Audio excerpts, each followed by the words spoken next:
HBR Talk with Hannah Wallen.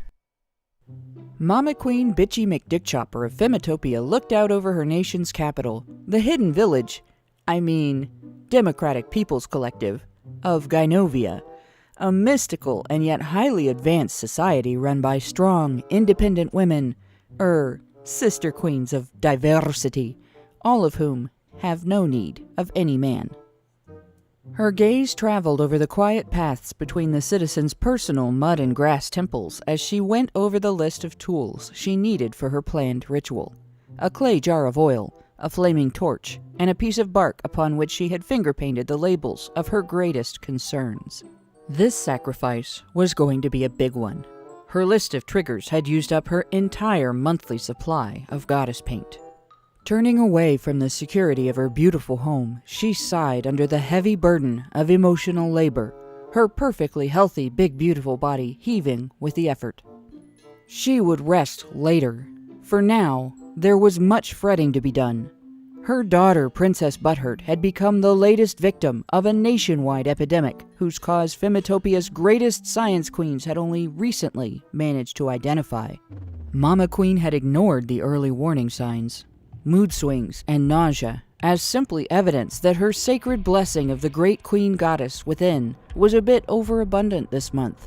But then, the blessing never came, and now Princess Butthurt's belly had begun to swell like the others, so many others. As Mama Queen lugged her items toward her destination, she pondered the situation of her people. This year, Femitopia had fallen under an insidious curse. Early rumors of the effects spreading across the population had triggered a quick response from the collective.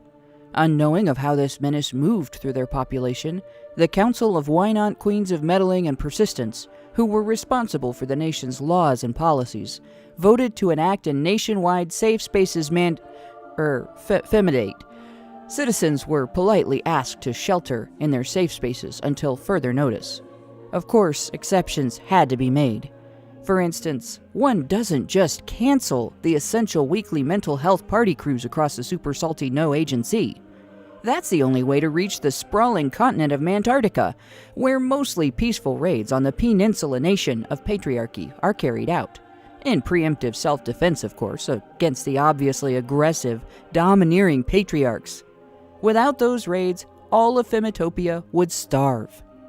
Femitopian scientists had initially been stumped as more and more of the peaceful protectors of the sisterhood returned with this mysterious condition, often accompanied by a bout of severe fawning over the very targets of their raid. Worse, the community had also been infected with controversy. Sisters were actually disagreeing with each other as to the nature and cause of the cursed state now known as being knocked up. Some were even alluding to ancient occult theories like Gaiology, which had been abandoned eons ago by the collective as an invention of patriarchy. Soon, Femitopians were turning against one another with allegations of internalized misogyny and accusing each other of being pick-me spies.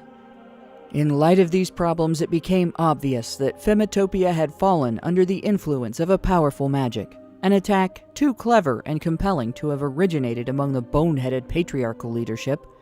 There must have been another cause, a concept that was even more foreign to the Femitopian hive mind than the ways of patriarchy itself. The very idea was horrifying to everybody. After all, the nation had never known any other enemy. How could they handle a problem they could not simply blame on men? Her destination still another 30 meters away, Mama Queen thought about the shock that realization had inflicted upon her people. The very ground had literally shaken with the rage and terror of the goddesses of earthly science. The great memory hole had threatened to open up and purge every sacrifice from Femitopia's past into the sky. High Priestess Queen Bonghogger was obligated to spend an entire week enshrined in pungent clouds of prayer and meditation to settle them down. Eventually, the ground eased its bucking and rippling as its residents ceased to feel unsafe. Such was the power of the Femitopian connection to the land, and the great crevasse upon which Gynovia had been built. Surely it was no coincidence that the turmoil ended and the Science Queens identified the Knockup Fairy as the real source of the attack at the exact moment when their Priestess Queen completed her sacred ritual. As Mama Queen approached the sacred memory hole on the edge of the deep, meaningful "Not My Fault," anger rose in her belly. This Knockup Fairy, lurking somewhere over the No Agency, had attacked her people without any provocation.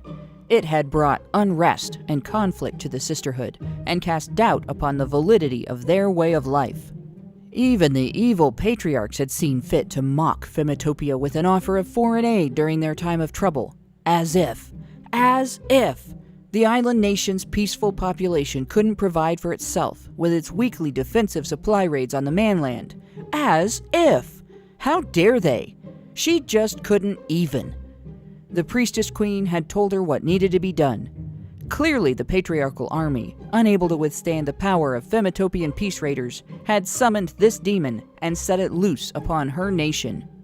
Well, they would certainly rue the day they made that choice.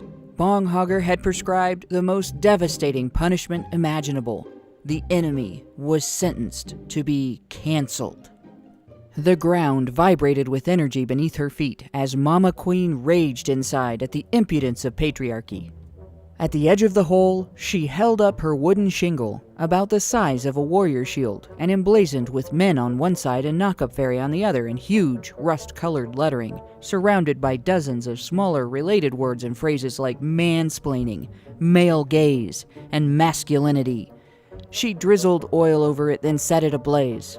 As the fire raced toward her hand, she raised the sacrifice high over her head with a massive primal scream, then slammed it down into the hole, mentally shoving all of her worry and fury into the depths of the fault, along with it. As the triumphant queen turned on her heel and began the arduous 100-meter trek back to the village, she heard her sacrifice smack into the muck at the bottom of the Not My Fault, followed by a rumble, a few loud pops, and then a massive roar from within. Glancing back, she saw the ground starting to swell around the now smoking opening, beginning to resemble the belly of a late-stage Knockup Fairy victim, but with added fire. Shrieking wildly, she fled back to the village, power-walking as fast as her legs could move, barely keeping ahead of the splatters from the geyser of flaming black goo spewing out of the memory hole. "Patriarchy tricked us!" she screamed at her comrades, still sheltered within their mud and grass temples. "What's happening?" the queens cried as they abandoned their safe spaces to the advancing cloud of noxious gases from the enraged volcano. "Why?" Big splotches of flaming tar landed in the middle of their collective, setting their temples ablaze and spewing fumes at the shocked and horrified evacuating residents. The answer was obvious. As the uprooted collective retreated to the beaches to hold a unified grief session over the sudden, unpredictable loss of their home, Mama Queen gave it to them. "Men did this," she sobbed. And the queens all knew there must be one last peaceful raid to end all raids. "Men did this!" screamed Mama Queen. "Screw those guys! Smash patriarchy!" Quietly, from the back of the seaside gathering of weeping and raging Femitopians, Queen Normigal innocently asked, "Have we considered that screwing those guys might be what got us into this mess in the first place?" And thus began Femitopia's first witch burning. This week, HBR Talk will be discussing feminist use of patriarchy as a scapegoat, how that hinders women's ability to admit when their behavior harms men, and how it also hinders women's ability to head off perfectly avoidable problems before they occur. The discussion streams on multiple platforms. You can tune in to the live stream via the link in the low bar, or find other viewing and listening options on honeybadgerbrigade.com. Also, please help us overcome the powerful magic of the suppression fairy by liking this video and sharing it on social media.